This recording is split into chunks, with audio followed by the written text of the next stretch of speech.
Hello everyone. Today we start Khelo India program. Khelo India program, first Khelo India program held at New Delhi in 2018 and 31st Jan to 8 Feb.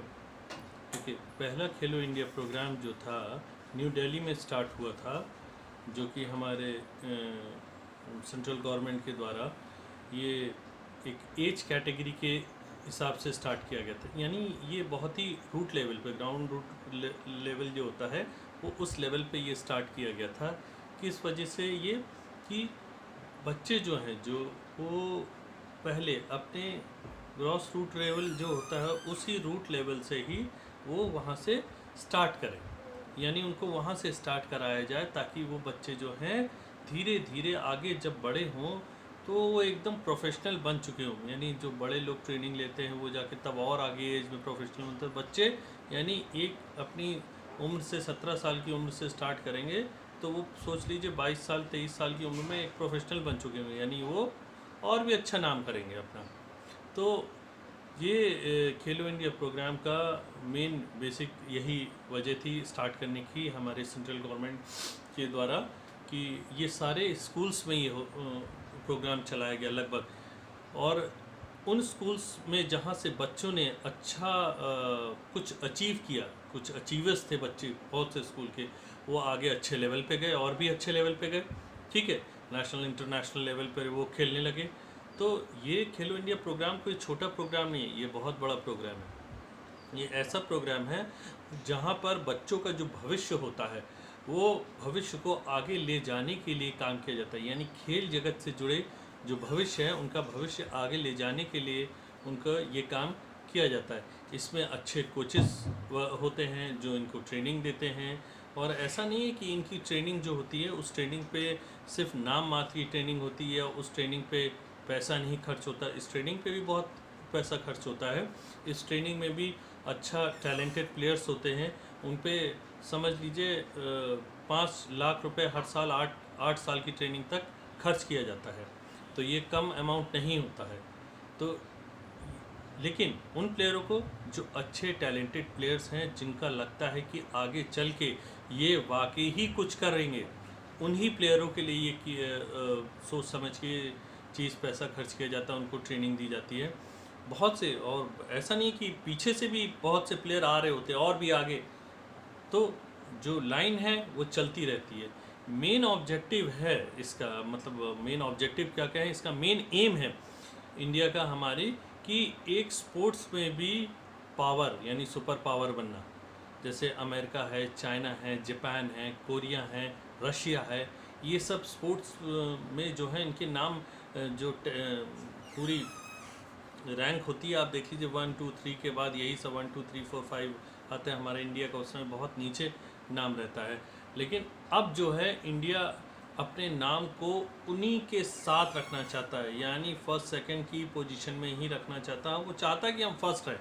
तो यानी अब वो sports पे भी जोर देने लगा है, इसलिए ये खेलो इंडिया प्रोग्राम जो है ये स्टार्ट किए गए हैं। इनको सरकार का मकसद ये भी है कि बच्चे की जो एकेडमिक्स हैं उसके साथ उनकी जो प्लेफुल एक्टिविटी है वो भी होती रहे।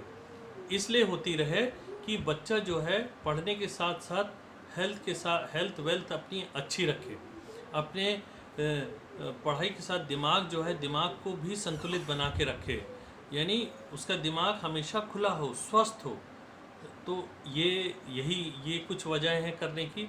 और पहली चीज़, अगर किसी स्कूल से बच्चा अगर अच्छा अचीव करके कुछ निकलता है तो उस स्कूल का भी बहुत अच्छा नाम होता है, उस डिस्ट्रिक्ट का नाम होता है, उस स्टेट का नाम होता है, और बहुत अच्छी इंटरनेशनली कुछ करता है तो उसके परिवार का भी नाम होता है।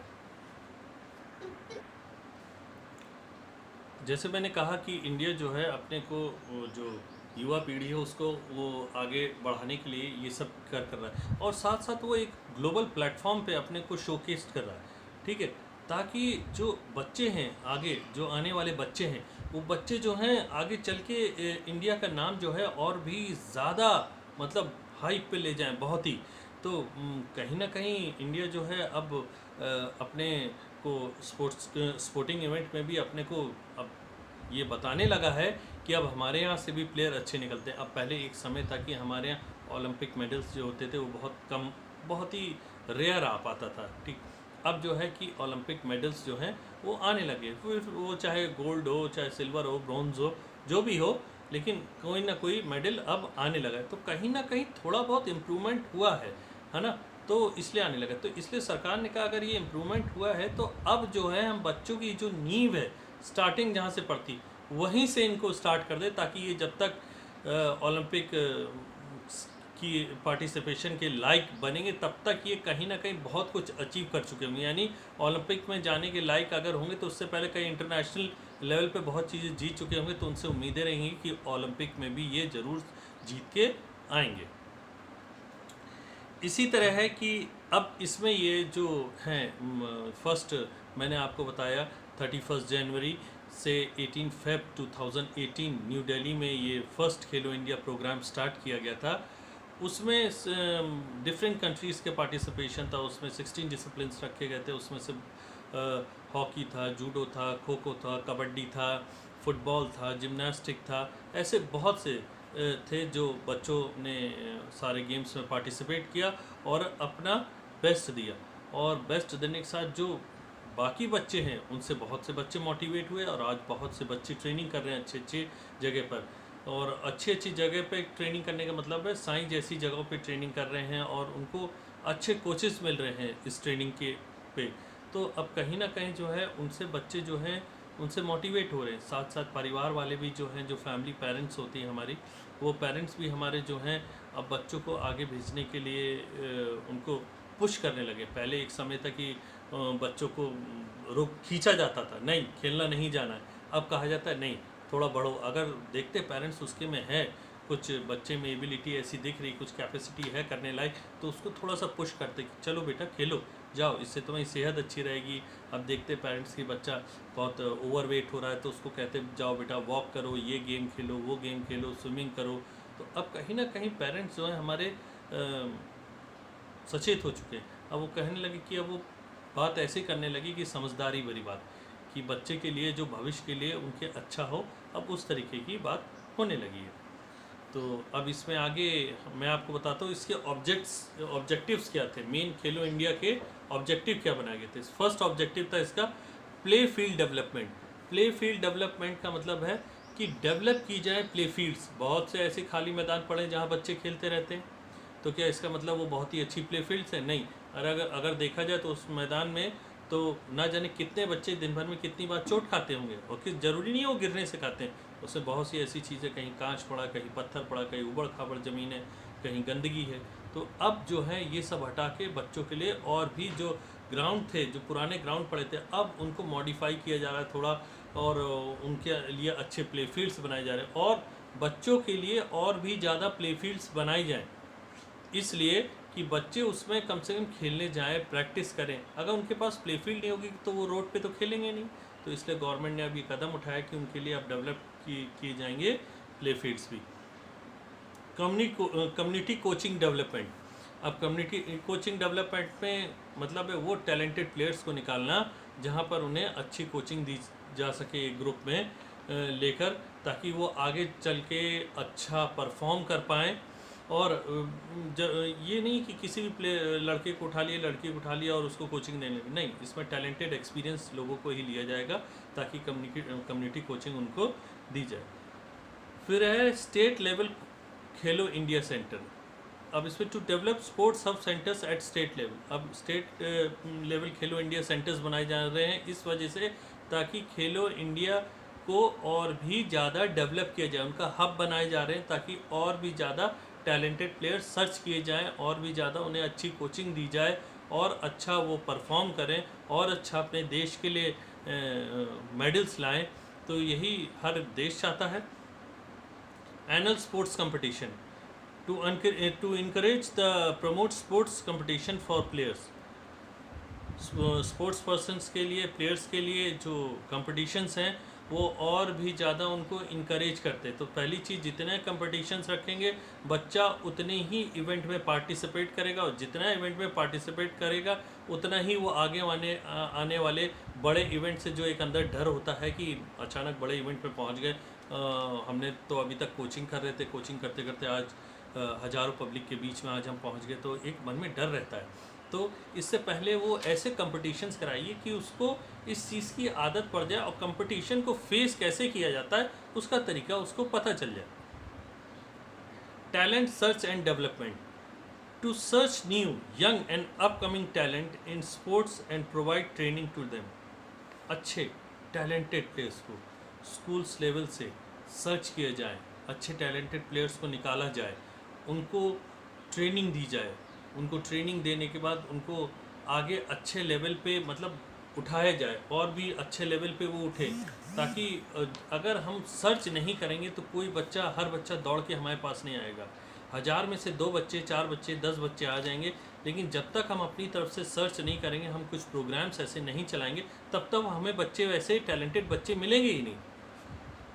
Utilisation and upgradation of sports infrastructure, to upgrade and utilise sports infrastructure for sports development.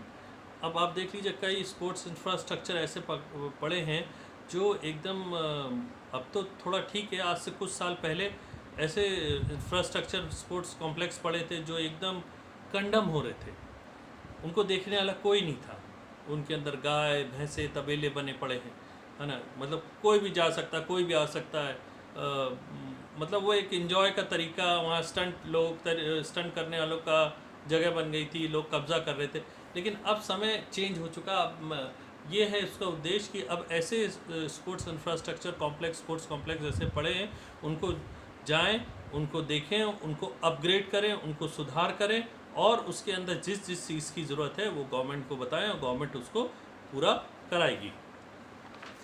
Next आता है support national, state, regional and sports academy, यानी to provide financial, technical and developmental support to national, state, regional sports academics for sports promotion. देखिए, financial support तो हर चीज़ में चाहिए थोड़ा सा। हमें, अगर हम खुद अपने घर में रह रहे हैं, तो अगर हमारे माँ बाप हमें फाइनेंस से सपोर्ट ना करें तो हम ना पढ़ पाएंगे, ना लिख पाएंगे, ना अच्छे कपड़े पहन पाएंगे, ना अच्छा खा पाएंगे। तो खेलने में भी हमें फाइनेंशियल सपोर्ट की ज़रूरत पड़ती। तो गवर्नमेंट ऐसे जो टैलेंटेड प्लेयर्स होते हैं उनको फाइनेंशियल मदद करती है। साथ साथ developmental support national, state, regional level पे, मतलब ज़रूरी नहीं है कि आपको एक छोटे लेवल पे दे दिया, आगे छोड़ दिया, जाओ अपने हिसाब से काम करो, नहीं। अगर आप अच्छे प्लेयर हैं, एक्सपीरियंस प्लेयर हैं, कुछ करते जा रहे हैं, तो आपको गवर्नमेंट हर कदम पे मदद करती है। Physical fitness of school children, to provide curriculum and helping school for development of fitness of children. अब स्कूल में भी ऐसे करिकुलम जो हैं वो तैयार करने चाहिए, जिसमें बच्चों को स्कूल में फिटनेस लेवल से रिलेटेड प्रोग्राम बताया जाए। क्या होती है फिटनेस, और फिटनेस आपके लिए कितनी ज़्यादा ज़रूरी है, ये भी बच्चों को ऐसा करिकुलम रखा जाए, जहाँ आर्ट, ड्राइंग, तरह तरह के मेहंदी, फेस पेंटिंग, ऐसे कंपटीशंस होते हैं। वैसे ही फिटनेस से लेवल करिकुलम रखा जाए, ऐसे कंपटीशंस रखा जाए जहाँ पर फिटनेस चेक प्रोग्राम्स हो कि बच्चों की फ़िटनेस देखी जाए। तो बच्चे जो हैं इसको बहुत अच्छी तरह इसमें पार्टिसिपेट करते हैं। नेक्स्ट आता है sports for women, to encourage and promote women participation in sports. आज हमारी विमेंस जो हैं वो हमारे देश में बहुत स्पोर्ट्स में देखा जाए तो स्पोर्टिंग इवेंट्स में बहुत नाम कर रही हैं अलग अलग। तो ये किस वजह से हुआ है? कहीं ना कहीं इनकरेज हुई हैं विमेन, तभी वो आगे आई हैं। गवर्नमेंट ने भी ऐसी स्कीम चलाई है, पेरेंट्स का भी बहुत अच्छा रोल रहा है।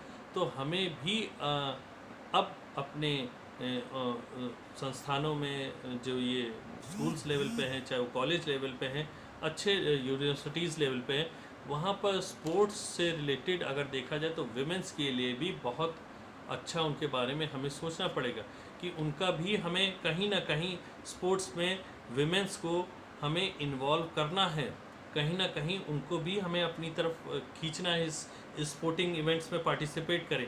तो अगर आपने 50 विमेंस को समझाया तो उसमें से अगर 4 आती हैं तो उसके बाद उसमें से 10 उनको देख के आती हैं, और जब वो ट्रेनिंग करती है तो उसके बाद 10 और पार्टिसिपेट करते, जब वो कुछ अचीव करती है तो 20 और लोग आते। तो ऐसे धीरे धीरे ये पार्टिसिपेशन विमेंस का स्टार्ट होगा बढ़ना। Sports among people with disability, to promote and encourage sports among people with disability। हम नॉर्मल लोग के लिए तो सब कुछ करते हैं, ठीक, तो हमें डिसेबल पर्सन्स के लिए भी सोचना होगा। नॉर्मल पीपल जो है, कई स्कूल्स वगैरह में ऐसे डिसेबल पर्सन होते हैं, तो उनके लायक भी हमें कुछ ऐसी स्पोर्ट्स हैं जो कौन से उनको हम खेल स्पोर्ट्स गेम्स करा सकते हैं, उनके बारे में भी हमें सोचना है। और जितने भी वैसे बच्चे होते हैं उनके बीच में भी हमें कुछ इवेंट्स ऐसे कराने हैं जिससे वो बच्चे भी इनकरेज हों, क्योंकि वो नॉर्मल को तो देखते हैं हमेशा खेलते हुए, उनका कंपटीशन कराते, लेकिन वो अपना कंपटीशन कभी नहीं देखते। तो हमें उनके लिए भी कुछ कंपटीशन ऐसे रखने चाहिए। Sports for peace, to develop and promote atmosphere for sports for promotion of peace, friendship, togetherness and cooperation in society. Sports for peace, हमें ऐसे मतलब अगर देखे जाए तो प्रोग्राम्स रखने चाहिए जिसका नाम हम दे सकते हैं स्पोर्ट्स फॉर पीस, जिसमें हम बच्चों के अंदर टुगेदरनेस की भावना, लॉयल्टी की भावना, ठीक है, और डिसिप्लिन में रहने की भावना, ये सारी चीज़ें उनको सिखा सकते हैं कि उनके अंदर ये चीज़ पैदा करें, ऐसा जज्बा पैदा करें कि तुम्हें कोई गलत काम नहीं करना है, तुम्हें हमेशा अच्छे काम करने हैं, लोगों की मदद करना, हेल्पफुल नेचर अपना रखना है, और सोसाइटी के साथ हमेशा कोऑपरेट करके रखो, अच्छे कामों में हमेशा कोऑपरेशन रखो, गलत और सही की पहचान रखो।